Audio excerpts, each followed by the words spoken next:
Hey guys, what's good? What's happening? It's cinzinc aka Chino. Welcome to the channel, and today we'll be doing a performance review of the Adidas Ultraboost 4.0 Navy Multicolorway.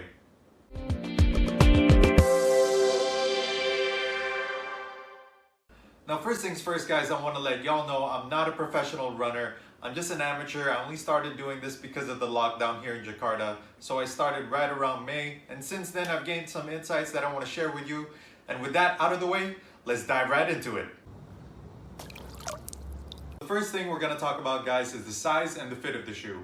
I normally wear a size 12 in most of my sneakers, and that's what I did with the Ultraboost. I'm also a bit of a wide foot. So rocking these casually, I prefer rocking them without any insoles on, as the insoles slide off real easy. And with that, it provides a little bit more room in the toe box area, therefore my toes aren't really pressed up against the fused underlay that they have underneath the prime knit, and also my toes aren't really up against the prime knit. However, when I am doing my runs, slide them back on, man. There's no harm in having a little bit of a comfort in your shoes. And overall, when you're running with the insoles on, you wouldn't even feel the tightness around here because your feet's always in motion. So size and fit wise, go true to size. It's the best. That's what I recommend. If you're not sure on how these would fit for you, I suggest you go to the nearest store. There's tons of Ultraboosts right now sitting in stores. Try on a pair, find out what works best for you. Try it now. Next up, let's talk about the traction. As you can see, we've got a stretch web pattern outsole going on here. We've got Continental branding over here. And if you don't know, Continental, they're tire manufacturers, so you know they be doing good for vehicles. But do they perform great on the Adidas Ultraboost? Let me tell you, I've got three main points as to why I don't think the traction is too good. Reason number one. So the first incident I noticed happened right around the third month of using these Ultraboosts. When I would go for my sprints, I realized as I'm about to take off, it lost its grip already. So there's a bit of a slippage right before takeoff. And then as I'm doing my sprints, I can feel as my foot lands, basically the grip isn't biting too much into the ground anymore. So that was already on the third month of using these Ultraboosts. So that's one reason why these tractions don't do well.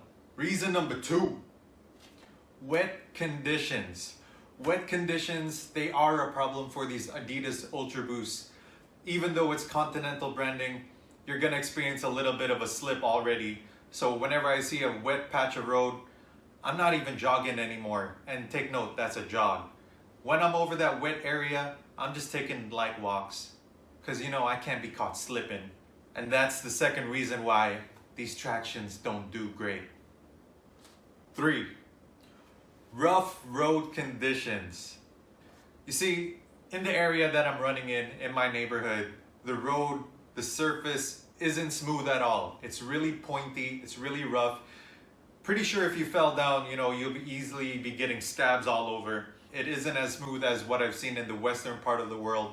So having these tractions and running on these conditions, it's really not a good match. It's not a good pair. They're not going to synchronize with each other. You're going to see that the traction is going to run out real quick. As you can see, my setup here, my traction pattern outsole, it's already thinning out. So overall, traction on these Ultraboosts, they don't do great. Continental, you better step up. But what if you still want to run in Ultraboost here in Jakarta, having rough road conditions, wet conditions, and basically a rubber outsole that isn't going to last as long as actual tires? I suggest you use the Adidas Ultraboost ATR mids, or maybe perhaps even the Adidas Ultraboost 20, because I've seen that they have similar traction. It's more of a square pattern, rectangle pattern going on. And definitely it's a way thicker rubber outsole compared to these rubber outsoles of the Ultraboost 4.0. Same goes for 1, 2, 3.0 and 4.0. I suggest you go Adidas Ultraboost ATR mids or Adidas Ultraboost 20. Next up, let's talk about lockdown. Now the lockdown for me, as long as I'm running straight, doing my jogs, light jogs, going sprints, lockdown for me does great. I have no problems there. However, I did notice when I was doing my sidestep movements, left and right, that's where I experience the problem. Right around this area right here, that's where I feel my foot actually slipping as I'm taking my side steps, depending on the direction that I'm going to. If I be going to the left for my left shoe, it would be around this area is where I feel my foot is slipping, almost going over the Boost midsole. So guys, take note, if you're gonna be doing a lot of side step movements, lateral movements, it does just enough as long as you ain't going too hard. But if you're gonna go hard on them, man, go with a different shoe. The lockdown side movements, not great. Now next, we're gonna talk about Boost. Man, I'm sure you all heard by now, Boost is life. And I mean it, man, Boost is life. Because when I'm doing my runs on these Ultraboosts, woo, they feel great, man. They feel awesome. You get enough squish in every step. You get that energy return from the Boost, because that's what it does, man. It gives you 3% return, energy return. I know it's not much, but really there's gonna be a moment in your runs where you really feel every step is cushioned and really well balanced. And that's what I really love about these shoes, man. The Boost midsole. I gotta tell you though, the boostiness, it's gonna gas out, man. It's gonna bottom out.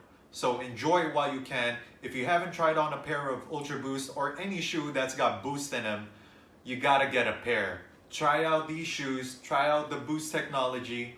It's gonna be a great experience. You're gonna love it. And once again, baby, Boost is life. Is it worth it? For me, Ultraboost, if you're gonna be rocking them casually, man, it's worth it, man. Definitely worth it. There are tons of colorways out there that you can choose from. This might be your cup of tea, but for me, I really dig this colorway. Nice navy color, and that orange hits all around the shoe. Man, it just sets it off real nice. Man, there are tons of colorways right now. There are tons of iterations and variations of the Ultraboost model. And for me, you gotta own a pair. Because no matter what, you're gonna find a colorway that you like. And besides, it's already an iconic sneaker. Definitely top 5 in my books. So this Ultraboost, definitely worth the money. However, if you're gonna be looking for a running shoe to beat down to the ground, running 2-3 times a week and only have one pair of running shoe, are these worth it? No, I don't think so. For me, it's not worth it buying it at full retail, 3 million rupiah, and then trying to beat these to the ground. Definitely not for me. I'd rather go with another sneaker, another running shoe that costs cheaper, maybe right around 1 million to 1.5. I go for that price range, and that's the shoe that I'd rather beat up to the ground. Running these to the ground, not worth it for me. I don't want to ruin a shoe like that, and knowing that the traction isn't performing as well, I'd rather not do that to the Ultraboost. Casual perspective, go grab a pair, get your own Ultraboost, rock them, love them, clean them up, show them off to your buddies, feel good in them, hell yeah. But running wise, nah, it's not gonna do it. So guys, we've come to the end of the video. I hope you guys enjoyed the content. Please let me know, write it down in the comment section below, leave a like or leave me a dislike. Hit the notification bell, subscribe please. I know it's my first sneaker review, but help the channel grow. Hope y'all are staying safe. Peace.